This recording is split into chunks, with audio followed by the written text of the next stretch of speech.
Okay, I think we'll start. We're going to start with Jeremy Landon then from Sky Sports News. As always, if you could just use the chat facility to request a question. Go ahead, Jeremy. Yeah, hi Ollie, how you doing? Good, I'm all good, thanks.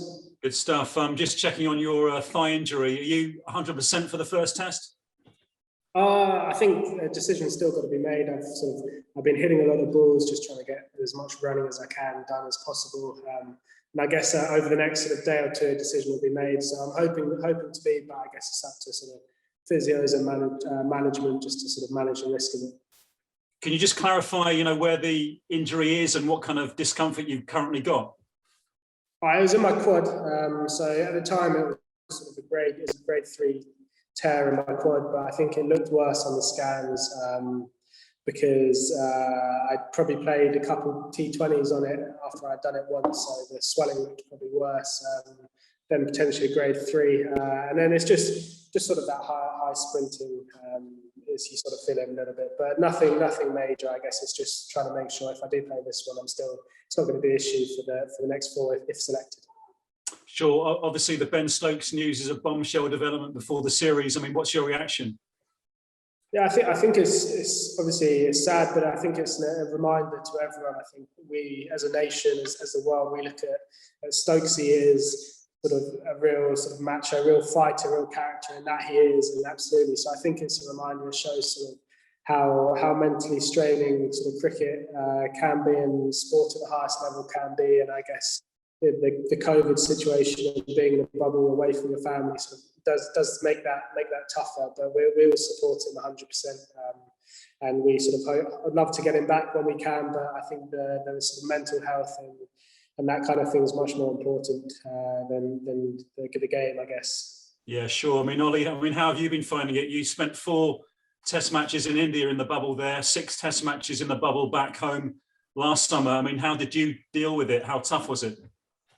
It is tough. I think we're finding ways of dealing with it better. I think probably in India and back in last summer, it was incredibly strict, and I think I probably spent too much time just in my bedroom, just sort of watching Netflix or playing Xbox. So we're finding ways to try and make the whole experience a little bit more enjoyable.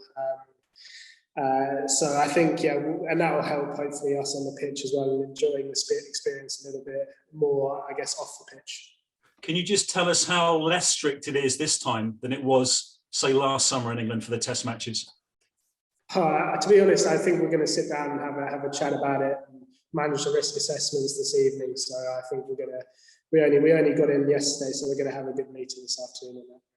Sure. I mean, with all the talk about mental health, some people are looking ahead to the Ashes and wondering whether the restrictions in Australia are going to be too much for some of the squad to deal with for 4 months with no family. Do you have a view on that?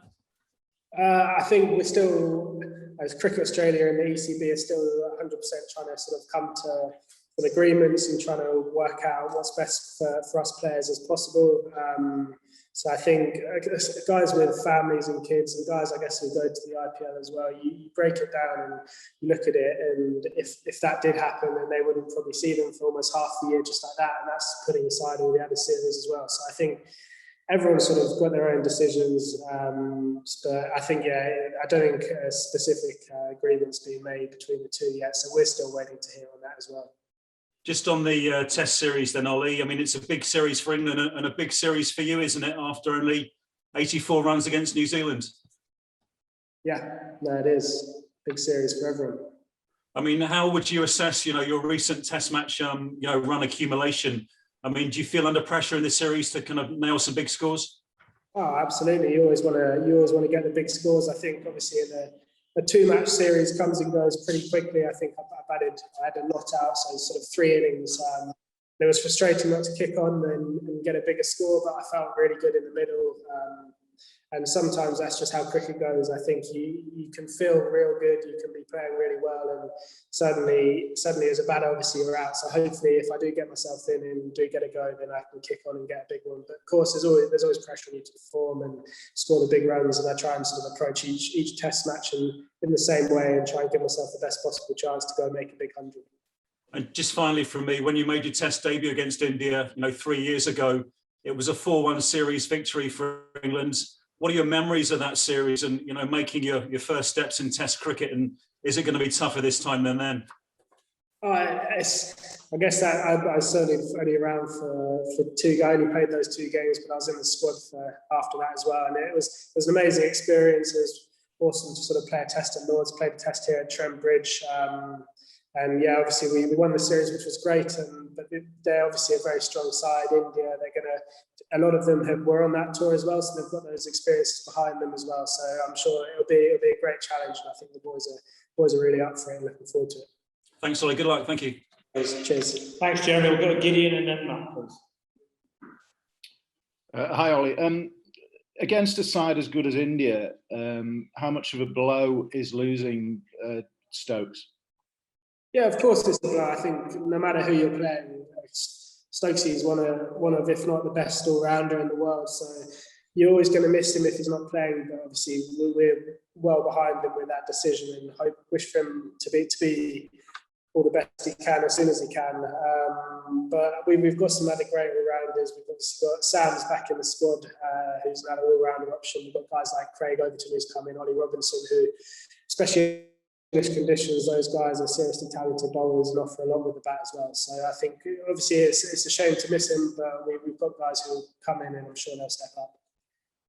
Just sorry to keep going on about it, but did you get any inkling that he was struggling? Did anyone have any idea?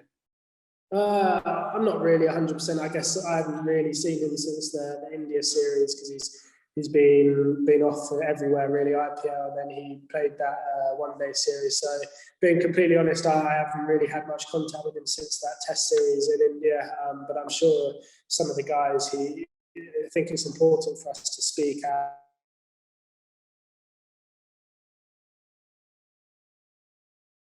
He's played with for a lot of years. Okay, thanks. Okay, we've got Matt and then Scott Taylor. Hi, Ollie. Just wanted to start on fitness. You obviously seems like you've been pretty unlucky with injuries over the past couple of years with the shoulders and now the quad. Have you sort of had a few low moments, getting frustrated about it and sort of thinking, why me?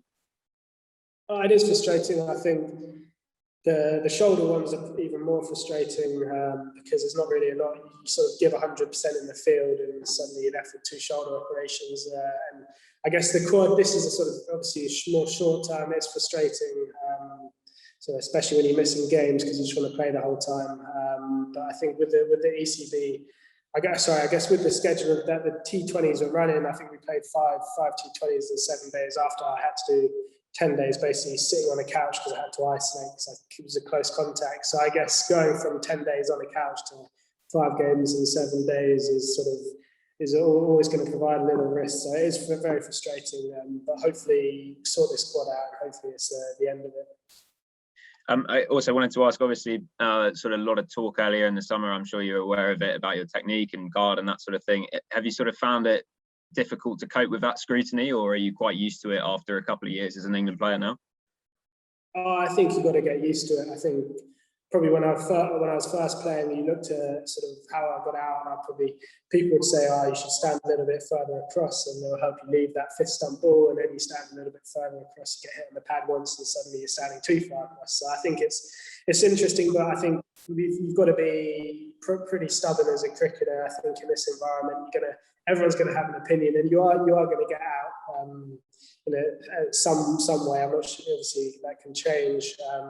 So it's just you've got to work out what's best for you against these specific bowlers in these conditions, and work with your coaches and who knows you best, rather than guys who've sort of seen you bat on TV 2 or 3 times. So I guess that sort of technique that I use is, I think I averaged 60 odd for Surrey this year, batting like that against international bowlers. So there's obviously some sort of use behind it as well. So I think everyone's got their opinions, which is absolutely fine, but you've got to know your game better than everyone else. And just in terms of the sort of the reasons behind it, obviously, you know, a lot of the top players in the world are batting on off, but is it just about avoiding nicking those balls in the channel outside off, basically? Yeah, I guess so. I think especially as long as your balance is good, I think if you can cover that off stump and your eyes are sort of level, then it just helps you leave that 5th stump ball. And especially in England, where the ball does swing and nip around, you need to try and sort of do what you can to cover one side of the bat. And I think hence why a lot of the best players in the world come over, and that's where they stand. in Test cricket. So. Cheers. Thanks very much. Okay, we'll finish with Scott Taylor. Go ahead, Scott. Hey, Ollie. You mentioned your injury coming off the back of 5 games in 7 days. Is there a danger with the creation of the 100 as well? There's just too much cricket in too short space of time? It's a tough one for me to say. I think we, as the English cricket county setup, plays a lot more cricket than any other. I was sort of with Carl Jamieson, obviously the New Zealand, and they don't play anywhere near as many games, I think, especially in that little T20 period. And it is a lot of cricket, but I guess if it is possible, you've just got to try and manage it as best you can. I don't think the 100's actually sort of spread out 8 games over 2 months, so that's actually almost a quieter period. So I think in terms of workloads, that's almost a little bit easier to manage at the moment. I think they're finding it than in that little T20 block that we had. And at the minute, the next 10 test matches are 5 against India, 5 against Australia. This is the reason why you play international cricket, isn't it? Yeah, absolutely. You want to be the best. You want to compete against the best in the toughest conditions, and this is exactly why. If we can come away with 2 test victories against 2 amazing sides, then I think that's exactly what you set out your goal to be, and it's what you dream of as a kid, is playing against the best nations, doing well, scoring big runs and winning games is exactly why we want to play. And just finally for me, you played India 5-6 months ago in the test series in India. I know it's completely different conditions we're expecting this series, but is there something that you could learn from that winter?